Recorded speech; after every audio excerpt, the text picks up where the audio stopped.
बघा, नम्रता ही 3ऱ्या वर्गातील विद्यार्थी आहे आणि हा जो आहे किती छान प्रकारचा एक प्रोजेक्टचा एक स्ट्रक्चर हिनं बनवलेला आहे. हे घर आहे, परत बाजूला हे सोलारच्या प्लेटा लावलेल्या आहेत आणि हे शेत आहे. हे घरात हे शेतातलं हाऊस आहे आणि हे शेत आहे पहा.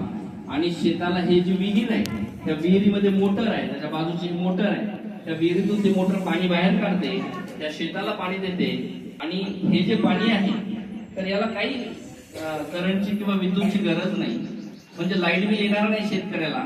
तर काय करायचं शेतकऱ्यांनी की हे जे प्लेट आहे ना, अशा सोलार प्लेटा लावायच्या आणि मग ते सूर्याच्या किरणांवर त्याच्यात विद्युत तयार करून ती ह्या छोट्या विद्युत घरामध्ये इलेक्ट्रिसिटी घरामध्ये विद्युत जमा करते.